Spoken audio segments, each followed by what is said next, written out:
So yeah, I'm Brandon, I run Wallaroo Media.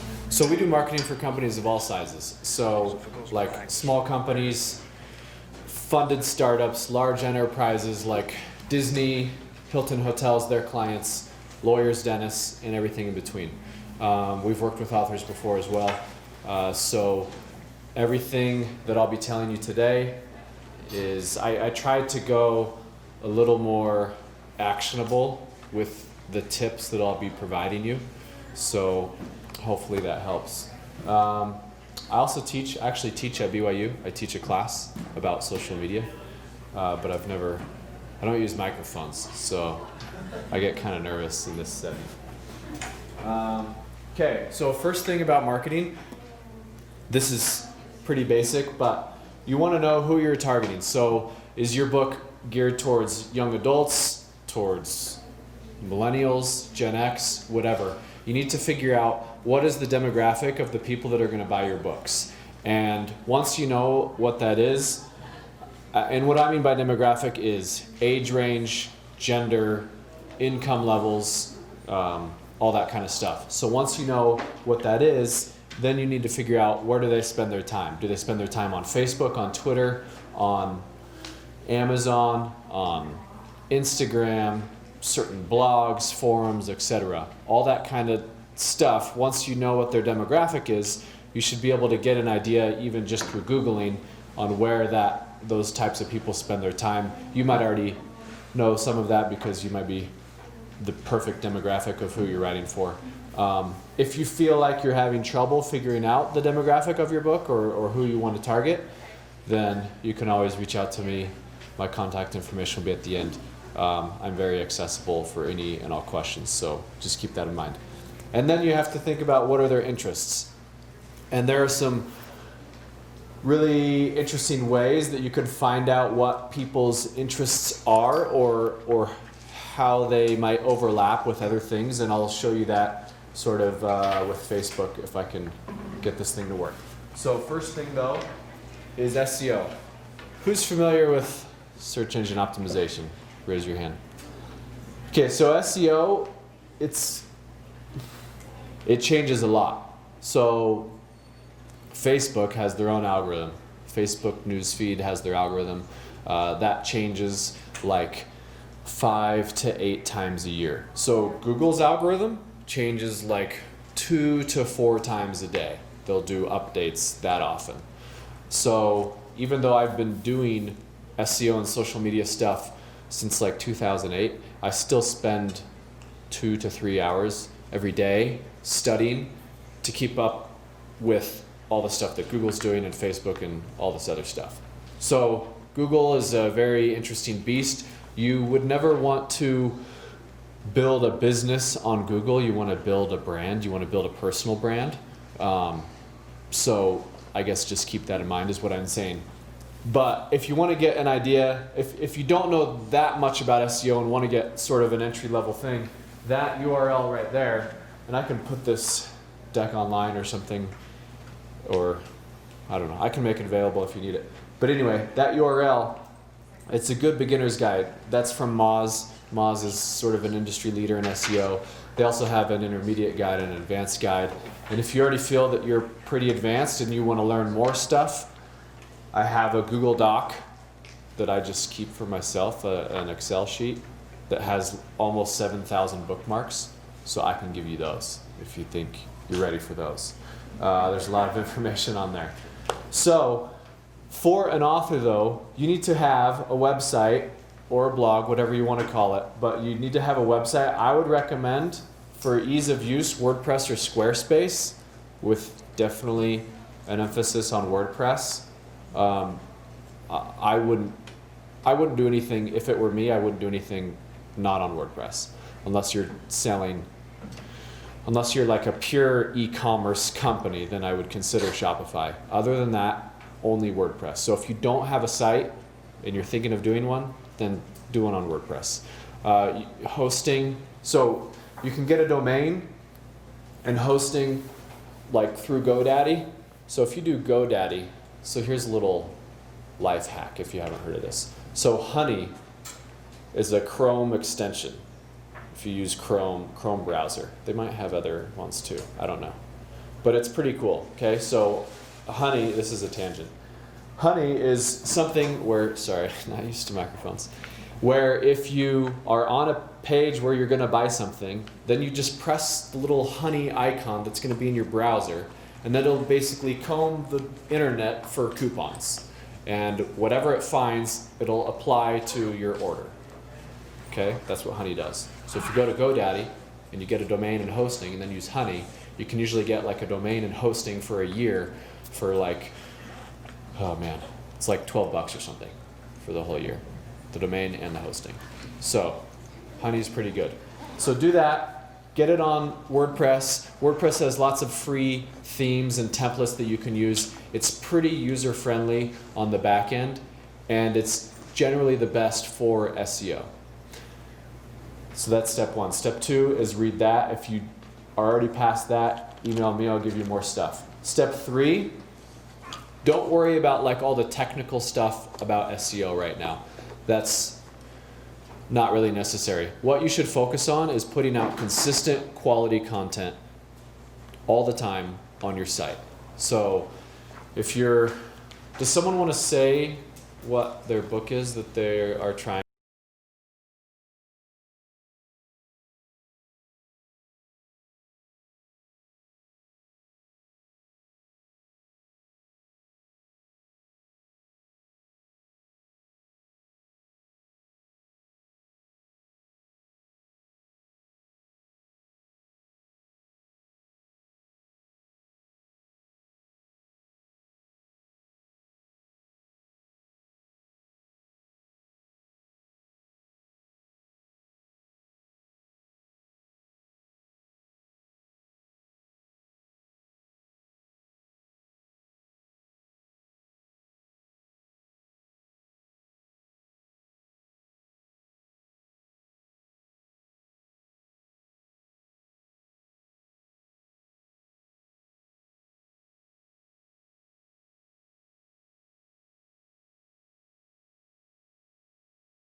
then you could simultaneously record yourself with, and then put it on YouTube.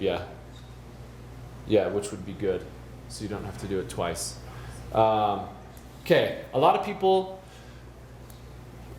when you have something that you want your friends to help you promote, usually people don't provide them with enough. Usually it's just like the URL, right?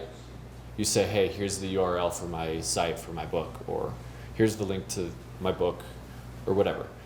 So what I mean by this second bullet point is create content that you can send them that then they could easily share on Facebook and whatever else they share stuff on. So like create an image with your book cover in it and like something about it, and then write some text and then put the URL. So like their social media post is already ready.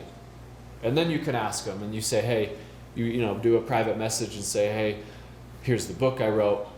I spent a lot of time on it. You're a good friend. I would love it if you shared it. If you are interested in sharing it, you can write whatever you want, or you can share this, which I already made for you. So please feel free to do that. That would help you. It does help you get a lot more shares, which will help you promote your book better. Okay, Facebook groups. These are really, really powerful. So organic reach on like a Facebook page, these days it's like 3 to 5%. So if you have 100 fans on a Facebook page, like 4 people are going to see a post naturally, unless you boost it. But as Facebook reach has gone down, organic reach over time, Facebook stock price has gone up because they're just making more people want to pay ads, right? So, but that's not the case with Facebook groups. That's the only scenario where it's not the case. So Facebook groups, an organic post on groups tends to have a reach of like, it varies, but anywhere between like 40 and 80%. So if I had a breast cancer related book, I would want to join tons of Facebook groups that are related to breast cancer. Breast cancer survivor groups, breast cancer resources groups, breast cancer inspiration groups. I'm sure there's a lot. So, and a lot of these groups will only just have maybe a few hundred people, but sometimes those can actually be the most valuable. So look at any and all groups that are even somewhat related to the book that you're going to be promoting and join those. Become active in those on just like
If that's what you want, that's how you do it. The follow thing, where you follow a ton and then some follow you back, it's kind of spammy. It does work, obviously, but you're building sort of like a superficial following, so you're not getting real engaged followers that way. So same as what I was saying, like on Twitter and in the Facebook groups, form relationships, don't ask for anything. Do the jab, jab, jab, right hook. That's sort of the credo for all social media marketing. That's how you should do it. And then when the launch is near, that's when you make the ask on Instagram. Okay, Pinterest. Probably, maybe, many of you wouldn't really consider Pinterest as an author to promote your book, but Pinterest definitely drives the most traffic. So half-life, like in chemistry, I'm not a chemist, but that's a term. Just trust me. I remember it in high school. Okay, so that has to do with something. Does anyone remember what it has to do with? Like the half-life, what is it again? Radioactive decay. Yeah, that's what it is. Yeah. So like every however many minutes it has that. Okay, so like the half-life of a social media post on Facebook is something like, I'm not going to get this exactly right, but pretty close. It's something like 8 hours, which means half of all people that will see your post on Facebook see it in 8 hours. And then the half-life, actually on Facebook it's more like 20. And then on Instagram it's something like 8. On Twitter it's like 15 minutes. But on Pinterest it's like 4 months. So pretty crazy. So half of all the people that will see it will see in the first 4 months, and the next half, infinite. Whereas like the half-life of Twitter, half is 15 minutes, and the next half is maybe just a couple hours. Same, Facebook, it's not like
They're not hard to find. Just Google breast cancer LinkedIn group, or breast cancer Google Plus community, or breast cancer forum, and you'll find a ton. So all of them, you need to join all of them that have to do with your book. And same thing as like the Facebook groups, just interact for weeks, months, until it's time to promote your book, and then go to town on promoting it. But you need to plant the seeds first. So Google Plus communities, very untapped, but you'll find lots of groups there that have like tens of thousands of members. LinkedIn groups, same thing. You can find groups with hundreds of thousands of members.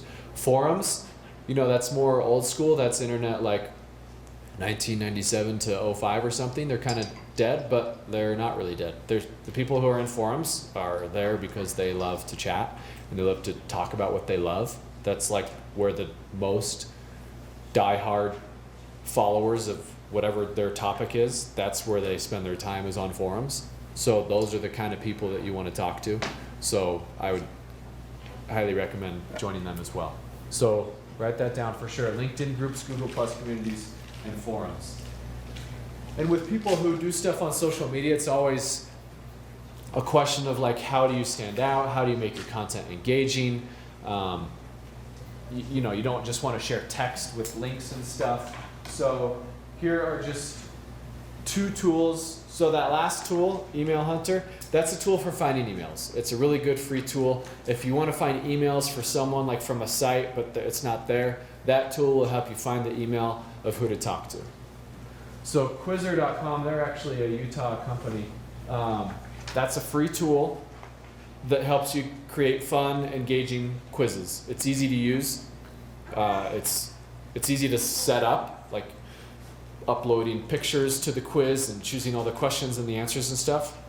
And it's a great thing that you can use on your website or on your social media, so you can be a little more engaging than just sharing 3 sentences of text. Stocky.pro, there's other versions of Stocky.pro, but that's a good site for high quality photos, videos, graphics, GIFs, all that kind of stuff that you don't have to worry about licensing or whatever. You can just go there, download, and use that. So that's another good resource to help you create content that's, again, just more engaging, and that's what you have to do these days to stand out from all the competitors. And then the one I mentioned earlier that I didn't write would be the follower wonk thing for Twitter. Okay, so that's all I have. There's my contact information. That's my email, and that's my cell phone number, and then that's my Twitter username. So if you ever tweet me, I'll answer. I use my inbox as a to-do list, so if you ever email me, I'll for sure email you back. If it's an emergency, I don't know why I put my cell phone there, but if you have an emergency, I don't know what a book-related emergency is, but if you have one, and if you think I'm the one to help, then I guess you can call me or text me. So I'm very accessible, but don't be afraid to call me. So if you just want to chat, let me know. Any other questions though about anything SEO, social? Yeah. How do you feel that SEO is influenced when you run a giveaway or a contest using, say, Bluebox or one of the in-apps? Does that fluctuate your ranking or your visibility or anything? I mean, because some of them get user-generated content, and some of them add some of the stuff that those type of search engines like. But how reactive are they like to each other? Yeah, not that much, because really what you're just doing is you're generating some content that's related. It'll help a tiny bit. It won't hurt it for sure, but it's not like it's going to help it that much. It's more like a quick jump rather than a sprint. Yeah, for sure. Yes? If you're having, I'm getting from this too that it's really important to know who you are and to put off a very consistent voice whenever you're on social media. For sure. But what if you have multiple different things or personas or different kinds of writing that you do? Do you create 2 different personas? I mean, even maybe a different name? Like how different? Like what are you thinking? Like for instance, if I do biographies, but I also want to do YA novels. Yeah. Very, very different. One's much more academic. I'm talking adult, novels versus a young single adult. To keep it consistent, especially on Yeah, that's a good social media, question. do I have to do two So like if it were me, I would have your Twitter be you, right? It's you, it's your self, you're an author. Right. You write different kinds of books. And you talk about them. Okay. For Facebook, most of this stuff you could sort of do separately. Like you join different groups for the biographies than you would for the YA novels. Right. Facebook groups, right? LinkedIn groups, communities, forums, all that. Instagram, I would have 2 Instagram accounts. One sharing biography related pictures, one sharing young adult related. Facebook, your personal account, again, just have it be you, but if you were to have a Facebook page, I'd have 2. One would be like what's your name? Mariana Richardson. Mariana Richardson's biographies, or whatever you'd want to call sort of that group. Like it'd be too hard to have one for every single book, I guess. Right. And then one for your young adult section. Okay. Yeah. Great. Did you have? I was just gonna say, one thing that helps, I think a lot of people, is if you think about them like dinner, like communities, like a dinner table. There are some dinner table guests, you don't sit at the same table, but the more you can fit at the same table that overlap, the better. That way you're not running between dinner parties. Yeah. Yeah, that's good. Ads, I didn't talk about ads, running advertising on like Google AdWords or Facebook ads or Pinterest ads. Those can be really good if that's something, again, obviously that's not time, that's money. So if you have that sort of budget where you think you might want to test an ad campaign to see if it would work to drive sales, then you could just email me and I can give you some advice there. But it can be really good. Amazon ads too, if your book's going to be on Amazon, for sure. Any other questions about anything? Okay, well if something comes up, reach out to me, and thank you for coming.